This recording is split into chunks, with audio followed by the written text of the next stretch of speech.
வணக்கம். அதாவது விருதாச்சலம் அருகே பிஞ்சனூர், எடச்சத்தூர், மேமாத்தூர், வலசை, காட்டுப்பரூர், அகரம், கருநத்தம், மங்களம்பேட்டை உள்ளிட்ட 10 மேற்பட்ட கிராமங்களைச் சேர்ந்த மக்கள் தான் தற்போது இந்த போராட்டத்தில் ஈடுபட்டார்கள். குறிப்பாக சொன்னால், பிரதான சாலையில் அமைந்துள்ள விருதாச்சலம் சேலம் மார்க்கம் செல்லும் ரயில் பாதையின் கேட் எண் 73 மூட தென்னக ரயில்வே நிர்வாகம் அதிரடியாக ஒரு முடிவு எடுத்திருக்கிறது. சேலம் கோட்டை நிர்வாகத்தை கண்டித்தும் விரைவில் இது போன்ற இந்த ரயில்வே கேட்டிற்கு தனி கேட் கீப்பரை அமைக்க வேண்டும் எனவும் பொதுமக்கள் தொடர்ந்து போராட்டத்தில் ஈடுபடுகிறது. அதைத் தொடர்ந்து இந்த பகுதியில் இருக்கக்கூடிய மருத்துவமனை, கல்வி நிலையம், வட்டார வளர்ச்சி அலுவலகம், ஊராட்சி ஒன்றிய அலுவலகம், மின்வாரிய அலுவலகம், சார்பதில் அலுவலகம், வேளாண்மை அலுவலகம் உள்ளிட்ட அனைத்து அரசு அலுவலகங்களுக்கும் கேட் எண் 73 தான் இந்த ரயில்வே தண்டவாளத்தை பயன்படுத்தி தான் இந்த பொதுமக்கள்.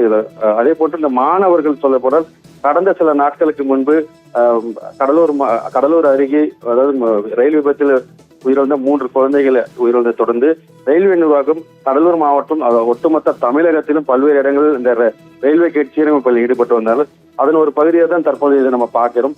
சொல்லப்போனால் இந்த சாலை முறையில் ஈடுபட்டு வரும் இந்த நிலையில் கடலூர் மாவட்ட காவல்துறை கண்காணிப்பாளர் உள்ளிட்டோர் தற்போது அந்த பகுதியில் ஈடுபட்டு அந்த பொதுமக்களிடம் பேச்சுவார்த்தையில் ஈடுபட்டு வருகிறார்கள்.